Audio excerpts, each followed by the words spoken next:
ನಮಸ್ತೆ ವೀಕ್ಷಕರೇ, ಸಪ್ತಾಶ್ವ ಟಿವಿಗೆ ಸ್ವಾಗತ. ನಾನು ಶಮ್ಮಿ ಶೆಟ್ಟಿ. ಟ್ಯಾಕ್ಸಿ ಚಾಲಕರಿಗೆ ಸಿಹಿ ಸುದ್ದಿ ಕೊಟ್ಟ ಕೇಂದ್ರ ಸರ್ಕಾರ. ಟ್ಯಾಕ್ಸಿ ಡ್ರೈವರ್ಗಳು ಇನ್ಮುಂದೆ ಬರೀ ಕೆಲಸದವರಲ್ಲ, ಕಂಪನಿ ಲಾಭದಲ್ಲಿ ಹೆಚ್ಚು ಪಾಲು ಟ್ಯಾಕ್ಸಿ ಡ್ರೈವರ್ಗಳಿಗೂ ಸಿಗಬೇಕು. ಎಸ್, ಇದರ ಕಂಪ್ಲೀಟ್ ಡೀಟೇಲ್ಸ್ ಇಲ್ಲಿದೆ ನೋಡಿ. ನವದೆಹಲಿಯಲ್ಲಿ ಫೆಬ್ರವರಿ 23, 2026 ನಡೆದ ಸಾರಥಿ ಸಂವಾದ ಕಾರ್ಯಕ್ರಮದಲ್ಲಿ ಕೇಂದ್ರ ಗೃಹ ಮತ್ತು ಸಹಕಾರ ಸಚಿವ ಅಮಿತ್ ಶಾ ಅವರು ಮಹತ್ವದ ಘೋಷಣೆ ಮಾಡಿದ್ದಾರೆ.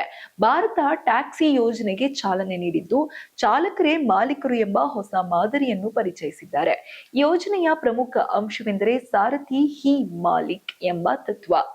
ಕೇವಲ 500 ರೂಪಾಯಿ ಹೂಡಿಕೆ ಮಾಡುವ ಮೂಲಕ ಪ್ರತಿಯೊಬ್ಬ ಚಾಲಕ ಸಹಕಾರ ಸಂಘದ ಪಾಲುದಾರರಾಗಬಹುದು.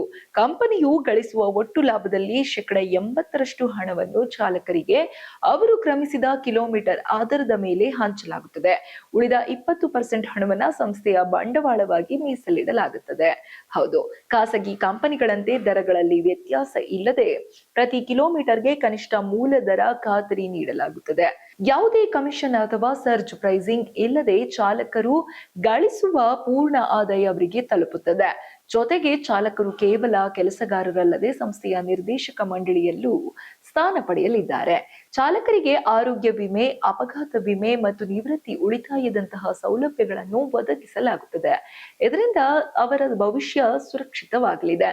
ಅಮಿತ್ ಶಾ ಅವರು ಈ ಮಾದರಿಯನ್ನು ಪ್ರಸಿದ್ಧ ಅಮೂಲ್ ಸಹಕಾರಿ ಸಂಸ್ಥೆಗೆ ಹೋಲಿಸಿದ್ದು, ಮುಂದಿನ 3 ವರ್ಷಗಳಲ್ಲಿ ದೇಶಾದ್ಯಂತ ವಿಸ್ತರಿಸಲಾಗುತ್ತದೆ ಎಂದು ಕೂಡ ತಿಳಿಸಿದ್ದಾರೆ.